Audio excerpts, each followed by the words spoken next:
cefalorraquídeo. Ok, háblame todo. Ajá. Que la cantidad varía de acuerdo a la edad. Sí. En el lactante es desde 50 a 150 mililitros y en el adulto 150. Y después nos mostró los porcentajes, que son de 30% en el sistema ventricular, 35% en el canal espinal y 35% en el espacio subaracnoideo. Igual se habló del líquido cefalorraquídeo, que influye mucho, pues, el flujo sanguíneo cerebral, o sea, que se refiere a que si el flujo sanguíneo disminuye, también lo hace el líquido cefalorraquídeo. Por ello es importante mantener una tensión arterial adecuada. Se mencionó que se produce aproximadamente 0.4 mililitros en un minuto, lo que es igual a que se producen 20 mililitros por hora. Y su producción va a variar de 400 a 500 mililitros en un día. Sí. También comentó que su vida media es de aproximadamente 3 horas, porque una vez que se produce, pasa a la circulación, a la reabsorción y nuevamente a la renovación, lo que quiere decir que aproximadamente hace un recorrido 8 veces. También que el líquido cefalorraquídeo tiene una presión de 7 a 18 centímetros de agua, en promedio son de 12 a 13, pero la presión intraventricular aproximadamente es de 10 milímetros de mercurio. Ok. Variando ¿Alguien de quiere más comentar de... mercurio. ¿Alguien más quiere comentar qué es lo que vimos? Gracias. Yo, doctor.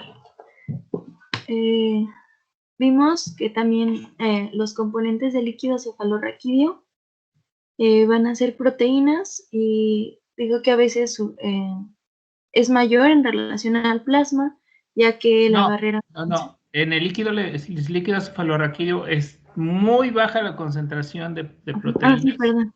Es más baja, ya que la barrera hematoencefálica no va a dejar pasar todas estas proteínas, ya que es muy selectiva, al igual que la glucosa, que va a ser el que va a reabsorberse el 100%, ya que es un mayor nutriente en el sistema nervioso, y si este disminuye, nos puede causar un problema más fuerte hasta la muerte. También sus componentes va a ser la prealbúmina y la 2 macroglobulina y la transferrina. De glucosa, pues ya habíamos mencionado que es de 50 a 60 miligramos mililitros. Va a también tener oxígeno, linfocitos, electrolitos y hormonas que van a estar unidas a estas proteínas. Y todo esto también va a depender o va a variar si hay algún proceso infeccioso, como alguna meningitis bacteriana o alguna meningitis viral. Y pues el líquido cefalorraquídeo nos va a ayudar para saber si es viral, porque su color va a ser más amarillo, y en la bacteriana va a ser un poco más turbia.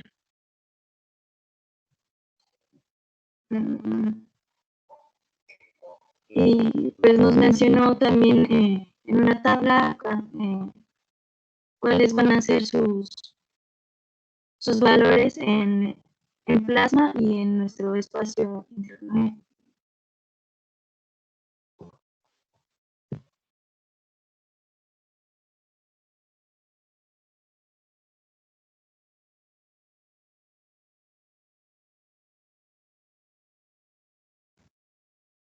Bueno. Hola. Bueno. ¿Alguien más quiere aportar qué es lo que más vimos? Es que yo creo que... Sí, doctor. Adelante. Bueno, también vimos la función del líquido cefalorraquídeo, que es protección mecánica, nos ayuda a amortiguar, y protección química, que hace que la transmisión óptima de los impulsos nerviosos mejore una circulación, ya que hay intercambio de nutrientes y desechos entre la sangre y el sistema nervioso central, la eliminación de residuos producidos por el sistema nervioso central. Ok. ¿Alguien me quiere comentar qué es importante para la producción de líquido cefalorraquídeo a nivel de los plexos coroideos? Les mencioné una enzima. ¿Cuál es? La anhidrasa carbónica. Nos Ok. mencionó que esta es la que ayuda a la producción de líquido cefalorraquídeo y de hecho también nos mencionó que la hidrocefalia hay un medicamento que nos ayuda a inhibir esta enzima y por lo tanto nos ayuda a controlar esta patología. Me parece que el medicamento se llama acetometila. Solamida. Ajá, sí, acetometila. Bueno, ese medicamento es el que nos ayuda a controlarlo. ¿Qué más vimos? Hola, hola. ¿Alguien me quiere hablar Yo, acerca de su circulación? sí. Después vimos básicamente que el origen, ¿no?, de este líquido cefalorraquídeo era básicamente los ventrículos laterales. De los ventrículos laterales, ya sea el 1 y el 2, pasaba a través del agujero de Monroe y llega al tercer ventrículo. Del tercer ventrículo a través del acueducto de Silvio para llegar al cuarto ventrículo y de ahí ya puede ir por dos forámenes, que sería los anteriores o los posteriores.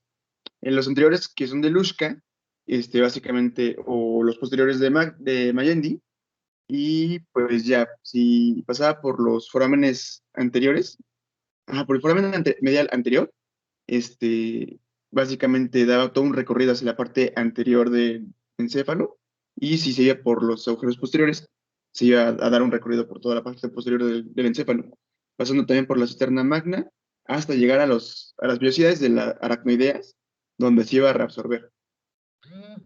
Ok. ¿Alguien me quiere comentar acerca de su mecanismo de absorción o de eliminación? Yo, doctor. Adelante. En la absorción ibas a empezar en lo que eran los conductos de Magendie y de Luschka. Iba a ascender sobre el espacio subaracnoideo, llega a la cisterna magna, asciende sobre la lámina cuadrigémina y pasa ya al seno longitudinal y se absorbe en las glándulas de Pacchioni. Este iba a descender a la teca de la médula espinal en el espacio subaracnoideo y asciende en la porción anterior por delante del bulbo, de las protuberancias y a lo largo del mesencéfalo y para llegar al seno longitudinal. Ok. ¿Y qué pasa con esas granulaciones de Pacchioni? ¿Qué características tiene? Yo, doctor. ¿Sí? Pues nos comentó que es un conjunto de plexos que tienen como función hacerlas de drenaje, de puertas de drenaje del espacio subaracnoideo y van a drenar hacia los senos venosos. Bueno, básicamente son dilataciones del espacio subaracnoideo y también contribuyen a impedir el flujo retrógrado. De esta manera, el líquido cefalorraquídeo solo va en una dirección.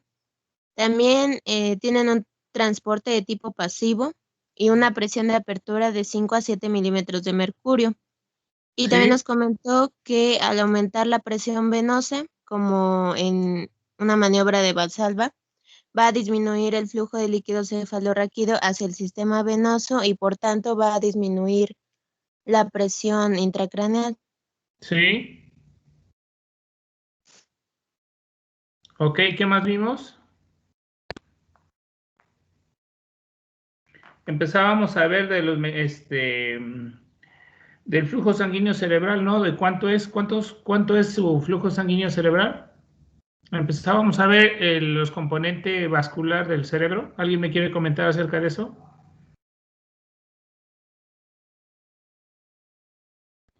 Hola, adelante. Era de 45 a 55 mililitros. Bueno, adelante, compañero. Adelante, adelante. Pues el flujo sanguíneo cerebral es de 45 a 55 mililitros por 100 gramos, ¿no? Por cada 1500 gramos del tejido cerebral va a 750 mililitros por minuto, que en total van a ser del 15 al 20% del gasto cardíaco. Esto va a variar obviamente en el tejido cerebral como tal, pero hay que tomar en cuenta que la sustancia gris va a tener aproximadamente 50 a 55 mililitros y va a variar, obviamente, según la función del cerebro, o sea, en qué áreas se esté utilizando. Mientras que en el caso de la sustancia blanca, va a ir de 10 a 15 mililitros y pues es menor debido a que pues no se está utilizando en gran parte, ¿no? En comparación con la sustancia gris. Y luego ya hablamos sobre la presión de perfusión cerebral, que pues va a ser como tal la presión, que va a ser la ideal para mantener un equilibrio y funcionalidad cerebral. Y por último, pues nos quedamos en que esta presión de perfusión cerebral va a ser presión arterial media menos presión intracerebral. Y pues le pusimos los valores. Muy bien. ¿Y hasta qué nos quedamos? ¿Hasta ahí? Sí, doctor, hasta ahí. Sí, doc. Bueno.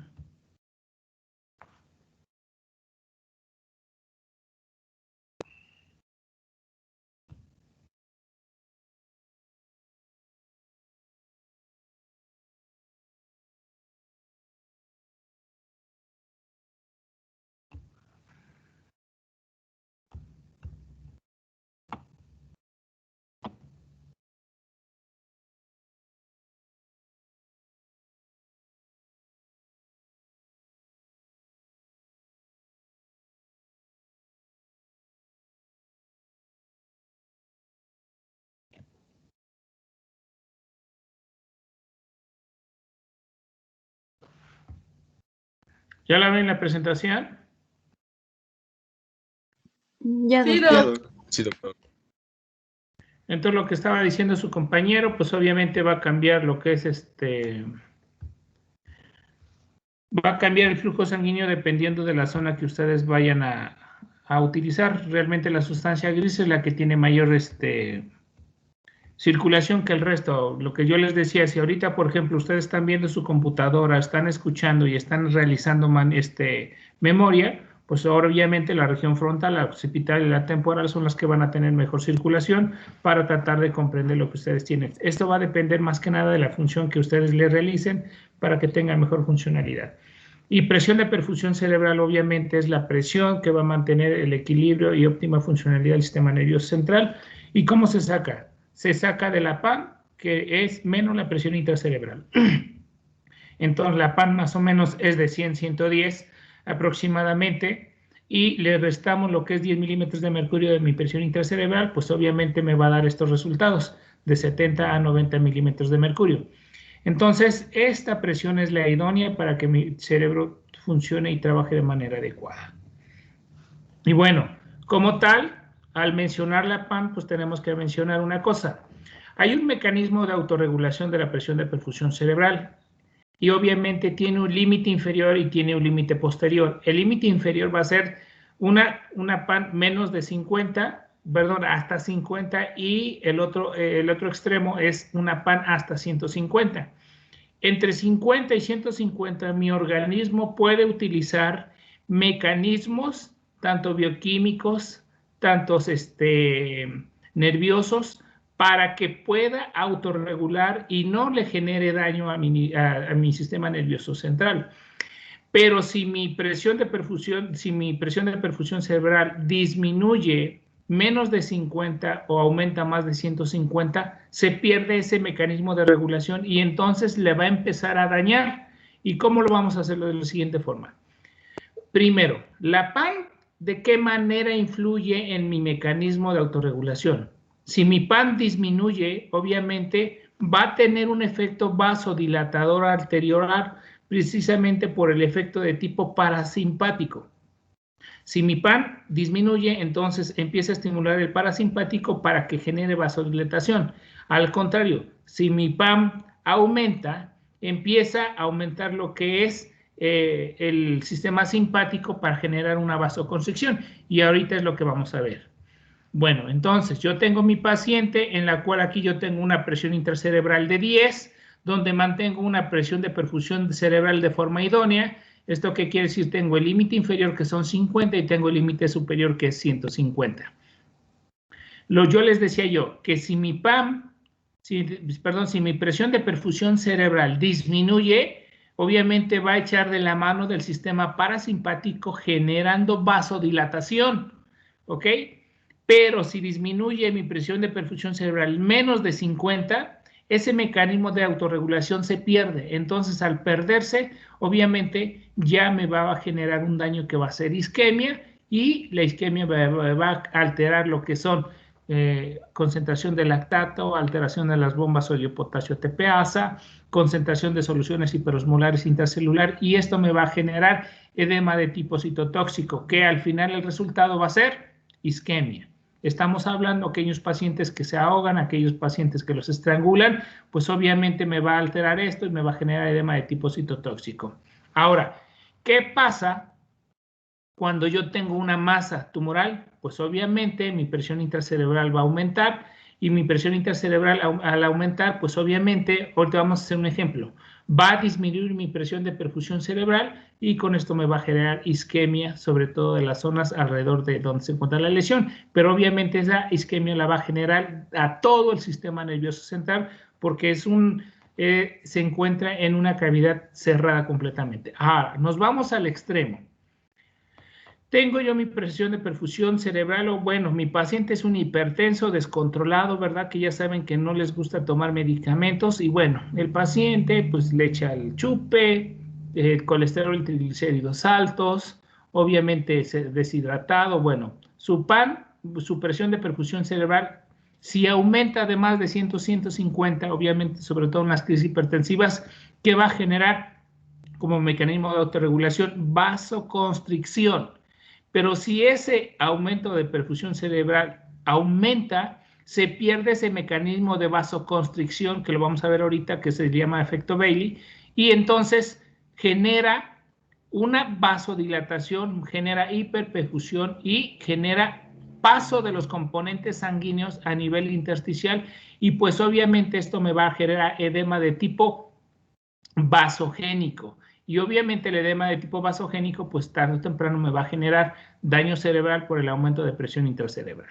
Entonces, mi mecanismo de autorregulación es de 150 a 50. Si disminuye, obviamente voy a utilizar un mecanismo de vasodilatación. Si aumenta mi presión de perfusión cerebral, va a generar vasoconstricción. Y bueno, vamos a hacer un ejemplo. Aquí yo tengo mi mecanismo de autorregulación de 50 a 150. Obviamente mi presión de perfusión cerebral es porque me disminuyó mi flujo sanguíneo cerebral. Llámese en un paciente que está generándose choque, deshidratación, hemorragia, un choque de tipo neurogénico donde mi flujo sanguíneo cerebral disminuye, pues el resultado va a ser hipoxia o isquemia. Y ahorita vamos a ver por qué. Si mi presión de perfusión cerebral aumenta de 150, obviamente aumenta mi flujo sanguíneo cerebral, pero me va a generar edema cerebral de tipo vasogénico, ¿ok? Ahora vamos a hacer unos ejemplos y unos resultados. Yo les decía aquí yo tengo mi fórmula, mi presión de perfusión cerebral se saca de mi PAN menos mi presión intracerebral. Ahora, esto es en condiciones normales, de 70 a 90, es teniendo en cuenta que mi paciente se encuentra con una TAM normal y una presión intracerebral normal. Pero ¿qué pasa si mi paciente se cayó ahí en el primer piso de medicina, o en la 31 y en la 11 sufrió un accidente donde tuvo una hemorragia por fractura de fémur, una lesión esplénica, un hemotórax? Pues obviamente mi paciente está chocado. Al chocarse, pues me va a disminuir mi presión arterial media. Entonces, si a esta presión arterial media le disminuyo 10 o 15 milímetros de mercurio, que es mi presión intracerebral, va a bajar menos de 50, y obviamente el resultado de mi presión de perfusión cerebral va a generarme hipoxia o isquemia, ¿ok? Ese es un paciente que está chocado. Entonces, ¿qué es lo que tenemos que hacer en los pacientes que están chocados? Administrarse soluciones, y si en este caso, si tenemos concentrados eritrocitarios, le metemos concentrados eritrocitarios. ¿Ok? Este es un ejemplo. Ahora, me voy con el otro ejemplo. Este es mi paciente normal, que tiene una presión arterial media, pero mi paciente tiene una masa intracraneana en la cual tiene un tumor, un meningioma, un astrocitoma en el lóbulo parietal que mide más o menos 12 centímetros. Pues obviamente mi paciente dejó pasar mucho tiempo, tiene una presión intracerebral de 40. Entonces, si disminuyo yo de mi PAN, que son 100, le disminuyo 40 de mi presión intracerebral, va a bajar a 60, pero si esta presión intracerebral aumenta, mi presión de perfusión cerebral disminuye y el resultado me va a ser menos, me va a generar hipoxia e isquemia. Entonces, en los dos casos me va a generar hipoxia e isquemia. ¿Ya lo vieron ustedes? Entonces, ¿por qué tenemos que mantener mi PAM en el control en el caso del paciente con choque y disminuir mi presión intracerebral en el caso de que tenga alguna lesión intracerebral? Y bueno, realmente los conceptos de isquemia o los cambios que se van a generar de tipo bioquímico, pues obviamente va a depender del tiempo en la cual yo no tenga ese aporte de oxígeno. A los 15 segundos, si yo no tengo lo que es el aporte de oxígeno, voy a tener alteraciones de la conciencia y del consumo de O2. Obviamente en un paciente que no recibe nada, que mi paciente está en paro, va a tener ese problema, alteración de la conciencia. A los 60 segundos, disfunción del tronco cerebral. A los 4 minutos vamos a tener depresión del ATP. Obviamente, acuérdense ustedes que a nivel membrana utilizamos muchas bombas y esas bombas utilizan energía y pues obviamente se van a alterar. Esas bombas van a permitir el paso iónico, el paso de lo que son sustancias y si no pasan esas sustancias, pues se van a quedar intracelular y esto me va a generar edema de tipo citotóxico. Al depletar mi componente energético, pues obviamente la activación de las cascadas bioquímicas se van a ver completamente alteradas y tarde o temprano esa hipoxia, esa isquemia va a generar muerte neuronal independientemente de la repercusión que yo tenga. Entonces, aquí yo tengo mi paciente en la cual le disminuye la cantidad del oxígeno, obviamente tiene un flujo sanguíneo cerebral, llámese por un choque séptico, llámese por un choque hemorrágico, llámese por una presión intracerebral muy aumentada, pues obviamente, ¿qué va a pasar? Me va a disminuir la cantidad de oxígeno. Al disminuir la cantidad de oxígeno, se me van a alterar lo que es el ATP, va a disminuir. Obviamente, mis bombas de sodio, potasio, ATPasa se van a comprometer completamente su función y entonces el metabolismo de tipo aeróbico se vuelve un metabolismo de tipo anaeróbico y esto me va a generar que las concentraciones de ácido láctico a nivel intracelular aumenten y obviamente el ácido láctico, todas las sustancias que tiene a nivel intracelular van a ser, obviamente, van a tener un componente osmolar a nivel intracelular y esto me va a generar como tal que me disfuncionen mis bombas y me va a generar edema de tipo citotóxico. Al generarme edema de tipo citotóxico me va a aumentar más la presión intracerebral. Al aumentar el aumento, al generar aumento de mi presión intracerebral, pues obviamente por el edema de tipo citotóxico me va a generar aumento del volumen intracraneal, me va a generar más aumento de mi presión intracerebral y pues obviamente entro en el círculo vicioso en la cual realmente mi paciente, si yo no lo puedo manejar, pues entonces se me va a morir en el servicio de urgencias. Obviamente aquí ocurren varios mecanismos de tipo bioquímico y de tipo activación simpática y parasimpática. Y obviamente al final, cuando disminuye mi flujo sanguíneo cerebral, aparece una tríada que la vamos a ver muy adelante, que se llama reflejo de Cushing, en la cual mi paciente aumenta mi presión arterial sistémica. ¿Por qué? Porque a nivel cerebral, mi flujo sanguíneo cerebral está disminuido. Entonces le manda una señal al corazón. ¿Sabes qué, corazón? Me está faltando sangre, auméntame más sangre. ¿Y cómo lo va a aumentar? Aumentando mi presión arterial. Entonces, la tensión arterial en pacientes que tienen cráneo hipertensivo o que tienen un hematoma epidural o que tienen un hematoma subdural, va a ser un signo de mal pronóstico porque pertenece a parte de la tríada de Cushing, que es hipertensión arterial. Si mi paciente es hipertenso ya de por sí, pues tenemos que preguntar nosotros si mi paciente es hipertenso. ¿Por qué? Para que no nos confundamos y determinar que la presión arterial es secundaria a su problema de tipo crónico. ¿Ok? Y bueno, ahora nos vamos con el otro ejemplo. Tenemos nuestro paciente en la cual mi presión de perfusión cerebral se encuentra de 70-90. Mi TAM se encuentra normal y mi presión intracerebral normal. ¿Qué pasa si mi paciente tiene una TAM, no sé, una presión, una crisis hipertensiva o una emergencia hipertensiva en la cual mi PAM aumenta más de 150?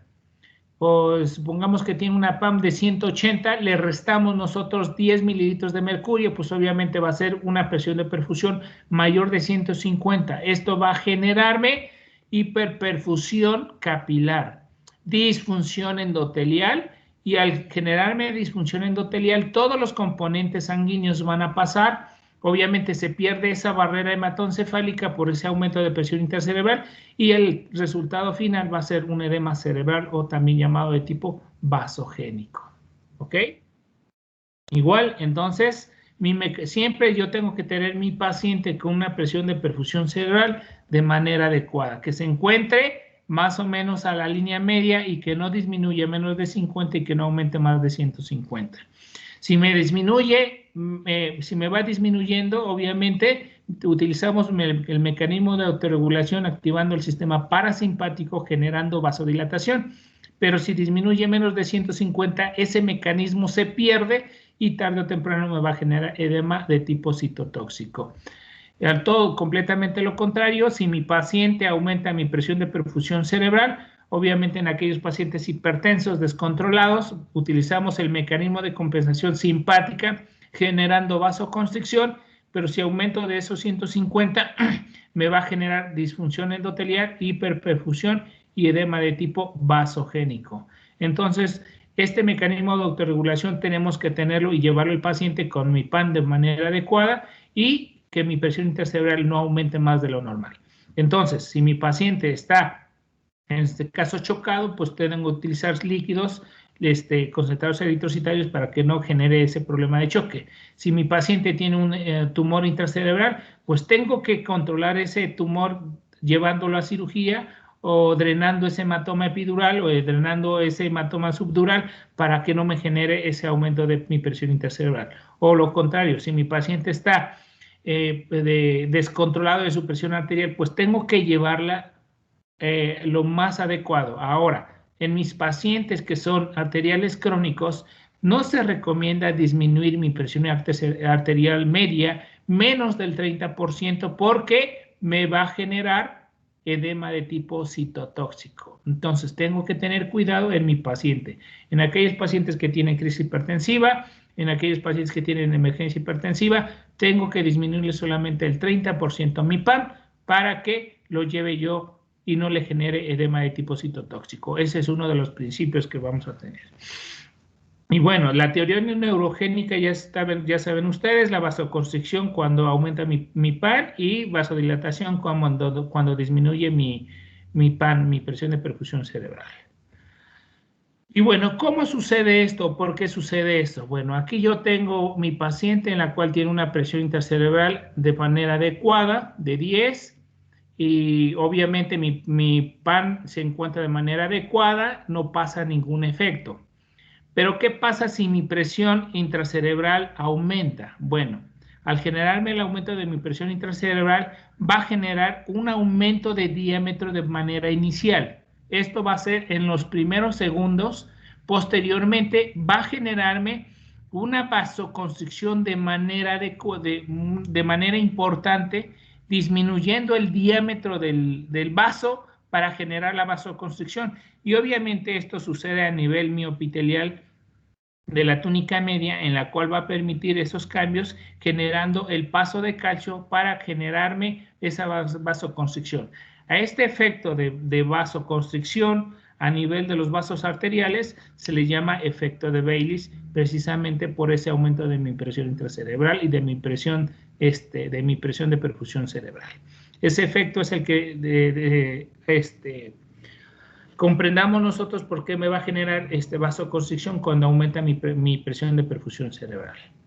Y bueno, el flujo sanguíneo cerebral también se ve modificado, se ve comprometido principalmente por las concentraciones de mi CO2 y de mi oxígeno. Bueno, esto, ¿cómo lo vamos a ver? Si mi flujo sanguíneo cerebral se mantiene de manera adecuada, pues obviamente no vamos a tener alteraciones bioquímicas, en la cual mi PCO2 se va a encontrar en 45, no va a haber ningún problema, va a estar funcionando de manera adecuada. Pero ¿qué pasa si mi flujo sanguíneo cerebral disminuye menos de 50? Entonces vamos a retener CO2. Al generarme CO2, pues esto me va a generar vasodilatación y es un mecanismo que yo voy a utilizar. Entonces, cuando mi paciente está en una cirugía y tiene edema cerebral, entonces se le dice al anestesiólogo, ¿sabes qué? Hiperventílame el paciente para que barramos nosotros mi CO2 y me disminuya en este caso el edema cerebral. ¿Qué pasa? Completamente lo contrario. Si mi paciente tiene una hipercapnia, ¿sí?, más de 50, me va a generar edema cerebral. Entonces, nosotros tenemos que tener mi paciente lo más idóneo y lo más adecuado en mi concentración de mi CO2. Excepto que mi paciente tenga un cráneo hipertensivo, entonces mi paciente se intuba, generándome que barramos nuestro CO2 para disminuir mi edema cerebral. Esto lo utilizan mucho lo que son los anestesiólogos. Ahora nos vamos con nuestra concentración de oxígeno. Mi paciente, si tiene una presión de perfusión cerebral de manera adecuada, pues vamos a tener un flujo sanguíneo cerebral sin ningún problema, ¿verdad? Funcionando de manera adecuada. Y pues obviamente nosotros vamos a tener mi PO2, la vamos a encontrar de manera adecuada entre 90 y 100. ¿Qué pasa si mi flujo sanguíneo cerebral disminuye? Obviamente disminuye la glucosa, disminuye mi concentración de oxígeno y esto me va a generar sobre todo edema de tipo citotóxico. Entonces, a mi paciente con O2 tengo que mantenerle entre 90 y 100. Si disminuye mi concentración de mi O2, voy a generarme hiperperfusión por vasoconstricción y me va a generar edema de tipo vasogénico. Si me disminuye mi concentración de oxígeno, obviamente mi PO2 va a aumentar, va a disminuir y esto me va a generar también disfunción endotelial por una vasoconstricción de manera adecuada. Entonces, mi O2 voy a tenerlo siempre entre 90 y 100 y mi CO2 lo voy a tener entre 40 y 45 para que no tenga yo los efectos contrarios de edema y de vasoconstricción y que tarde o temprano me pueden generar muerte cerebral. Entonces, esto lo tiene que manejar mucho lo que es el anestesiólogo, los terapistas, para que tengamos la concentración de manera adecuada. Si yo tengo hipercapnia, lo hiperventilo para que disminuya el edema cerebral. Si mi paciente tiene disminución de mi CO2, pues obviamente me va a generar hipoxia isquemia, hiperperfusión por vasoconstricción, pero si disminuye me va a generar edema de tipo citotóxico. Bueno, estos mecanismos de autorregulación, pues obviamente se van a ver y los vamos a ver el día de mañana. No sé si tengan alguna duda, alguna pregunta, chicos. Ya se dieron cuenta que ahorita estamos viendo lo que son las teorías bioquímicas para mejorar lo que es la regulación del flujo sanguíneo cerebral. Entonces, tenemos que tener una concentración de CO2 y de O2 de manera adecuada para que no tenga disminución de ese flujo sanguíneo o hiperperfusión de mi tejido cerebral.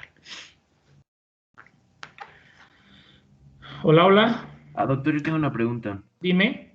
En los recién nacidos, cuando hay complicaciones a la hora del parto, ¿también suceden estos mecanismos cuando hay disminución de oxígeno o aumento del CO2? Sí, estos mecanismos desde que se forma y empieza a funcionar el sistema nervioso central, empiezan a funcionar.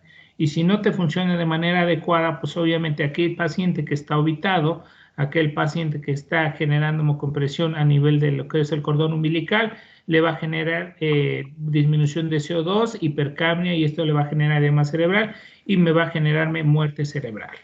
¿Ok? En aquellos pacientes, obviamente, si tú sacas rápido a ese paciente por vía cesárea, pues obviamente no sabemos el grado de disfunción neurológica que pueda tener. ¿Por qué? Porque la hipoxia me va a generar encefalopatía anoxoisquémica. Y sabemos que la encefalopatía anoxoisquémica, pues obviamente me va a repercutir en las funciones que haya perdido o que haya sufrido en el mecanismo de lo que es el trabajo de parto. Por eso aparecen los PCI. Obviamente no se da uno cuenta al inicio, pues, pero se da uno cuenta que obviamente tiene un NADCAR muy bajo, el tono, la coloración, oxígeno está muy bajo, y pues sabemos que tarde o temprano va a tener alguna complicación o secuela. Doc, y ahorita con los pacientes COVID, cuando empiezan a saturar bajo, menos de 70, también genera. Entonces, esto me va a generar, en este caso, vasoconstricción y pues obviamente me va a generar edema de tipo citotóxico. ¿Por qué? Porque mis bombas funcionan con ATP, ese ATP obviamente necesita oxígeno que funcione de manera adecuada con un flujo sanguíneo adecuado y me va a generar edema de tipo citotóxico. Gracias, doctor. Sí. ¿Alguien, Doctor, alguna otra pregunta? Bueno, lo que pasa es que mi internet se trabó un poquito cuando estaba explicando el efecto de Baylis, entonces quería preguntarle si podría volverlo a Ajá, explicar el rápido. efecto de Baylis es un mecanismo de autorregulación es una teoría neurogénica de activación simpática y parasimpática. Obviamente, ese mecanismo de Baylis sucede solamente en aquellos pacientes que van a tener un aumento de presión intracerebral y obviamente es un mecanismo de tipo neurogénico. No sé si lo llegues a ver, la imagen.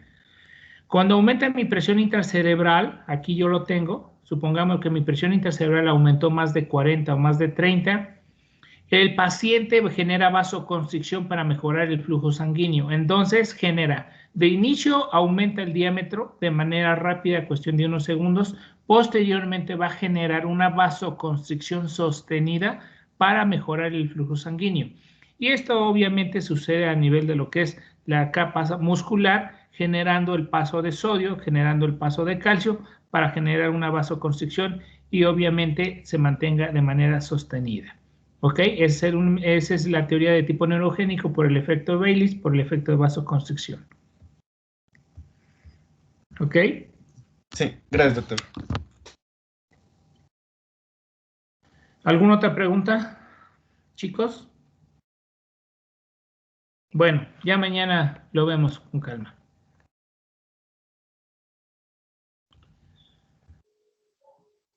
Bueno, nos vemos mañana, chicos. Sí, doctor, Sí, gracias. doctor, Gracias, gracias. doctor. Buen día. Hasta mañana. Gracias, doctor. Hasta luego.